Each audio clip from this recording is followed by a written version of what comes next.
जानते हुए भी हमारा फोकस कहाँ होता है? जो अभी के लिए मैटर करता है वहां या कहीं और? पूछो अपने आप से, 10 साल बाद जो मैटर करेगा वहां फोकस है? इस ब्रेन की, इस दिमाग की सबसे बेस्ट चीज क्या है? मुझे खुद को दिमाग को स्टडी करके, इंसान के दिमाग को ऑब्जर्व करके समझने में बहुत मजा आता है। इस दिमाग की सबसे बेस्ट चीज क्या है? आप जो माइंड में बैठा लेते हो कि ये मुझे पाना है, I want to achieve this. ध्यान लगाकर सुनना, कोई ऑर्डिनरी बात नहीं बोलने वाला हूं मैं जो बोलने वाला हूं बहुत पावरफुल बात है। जब आप सोचते हो ये 10 साल बाद चाहिए, उसके बाद सच में आप इतना कुछ नहीं कर रहे होते हो जितना ये सबकॉन्शियस माइंड करने लग जाता है। आपको खुद को नहीं पता लग रहा होता है कि कहां बदलाव आ रहे हैं, लेकिन आ रहे हैं। आपको लग रहा होगा अभी कि आपको ऑलरेडी पता है, लेकिन नहीं। मैं आपको एक एग्जांपल देकर समझाता हूं। मान लो सामने कोई दीवार है, आपको उस दीवार को टच करके आना है। टच करना है मतलब ये आपका गोल है, मानना है आपको केवल, जो कि 300 मीटर दूर है वो दीवार। और रास्ते में कई जानवर है, कहीं थोड़ी सी आग लग रही है, कहीं गड्ढा है, कहीं क्या कुछ ना कुछ रुकावट है। तो आप खुद नहीं कर रहे, आप ये कॉन्शियसली नहीं कर रहे, लेकिन आपका दिमाग ऑटोमेटिकली वहां पहुंचने से पहले मेंटली तैयार हो जाएगा दीवार तक पहुंचने के लिए। सिर्फ आपसे वही एनर्जी लगवाएगा, सिर्फ उन्हीं रुकावटों के सॉल्यूशंस आपके दिमाग में बनने लग जाएंगे जो आपके रास्ते के बीच में आ रहे हैं, जो काम की चीज है। सेम ऐसा होता है जिंदगी में भी। दीवार को टच करना है, फोकस तगड़ा है एकदम। अगर क्लियर फोकस है, दीवार को टच करना है, दिमाग ऑटोमेटिकली वो सोचने के लिए आपको ऑटोमेटिकली ऐसा माहौल क्रिएट कर लेगा आपके दिमाग के अंदर। ये दिमाग ऑटोमेटिकली आपको फोर्स करेगा उन चीजों के बारे में सोचने के लिए जो मैटर करता है। 5 साल बाद मुझे मिलेनियर बनना है, अगर किसी का गोल है, तो उसका दिमाग उसको अलाउ भी नहीं करेगा कि वो छोटा सोचे या छोटे में खुश रहे।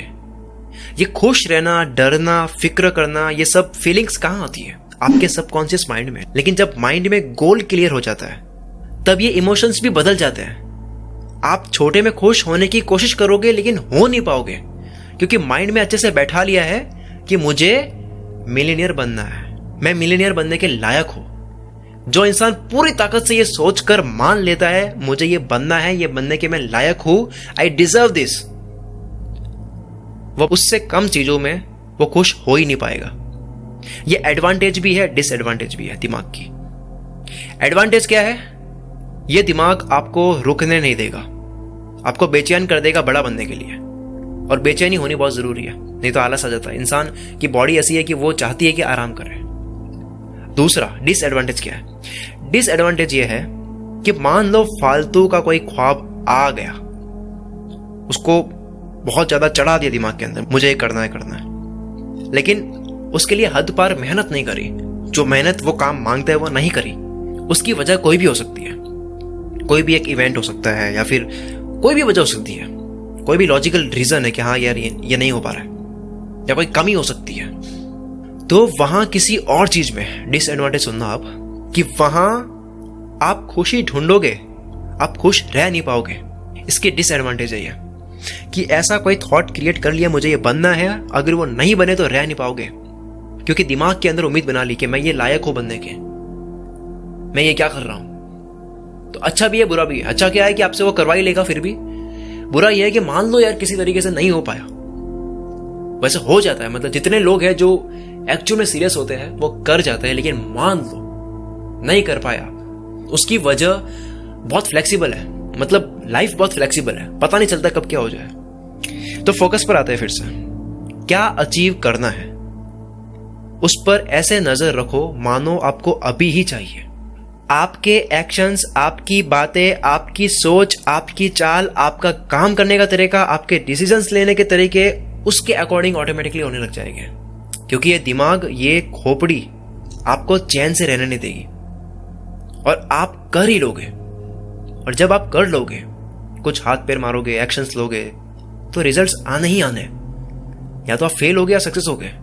फेल हुए अगर, और सच में फोकस तगड़ा है, तो कोई नहीं, ये दिमाग आपसे फिर से मेहनत करवाएगा अगर फोकस तगड़ा है। बात को समझ रहे हो मैं क्या बोल रहा हूं? अगर फेल भी हो गए, आप परेशान नहीं हो गए, अगर फोकस तगड़ा है, आपका दिमाग फिर से काम ऑटोमेटिकली आपसे करवाएगा।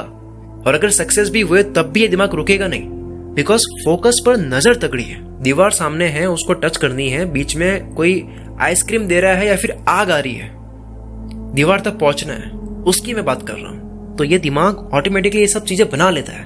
और ये जो थोड़े में खुश होना और थोड़े में परेशान होना, ये गोल पर डिपेंड करता है। इसको थोड़ा और समझाता हूं मैं। किसी का गोल अगर 10 लाख महीना कमाना है तो वो 10,000 में खुश नहीं होगा। किसी को अगर 20,000 ही कमाना है तो 10,000 में थोड़ा खुश हो जाएगा।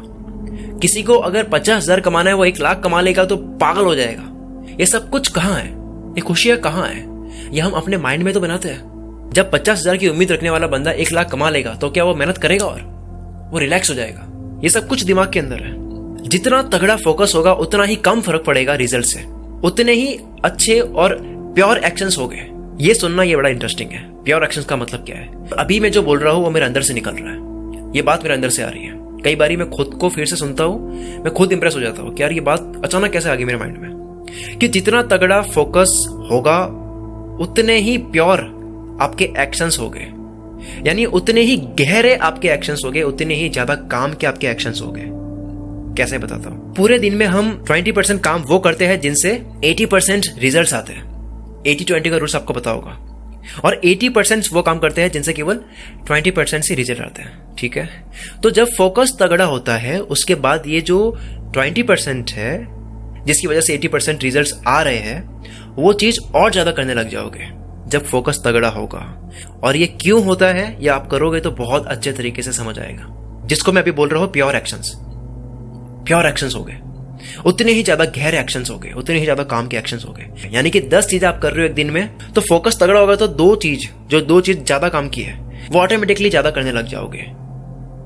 और ये बात मैं प्रैक्टिकली बोल रहा हूं। मुझे पता है मैंने इसको बहुत ढंग से नहीं समझाया, लेकिन जब आप खुद करोगे तो आपको लगेगा कि यार कितनी गहरी बात है और कितनी काम की बात है। ये सारी बातें, ये जो आवाज आप सुन रहे हो, ये पूरे दिल से निकली है, जो मैंने फील करके बोला है। और अगर आपको ये वीडियो पसंद आई है तो आपको मेरी लास्ट वीडियो भी पसंद आएगी, जिसमें मैंने बताया है कि एक स्मार्ट वर्क होता है, एक हार्ड वर्क होता है, और एक होता है कि स्मार्ट माइंडसेट के साथ में हार्ड वर्क करना, दोनों होता है। तो स्मार्ट तरीके से हार्ड वर्क कैसे करें और क्या कर सकता है स्मार्ट तरीके से, उसकी क्या हाइट है।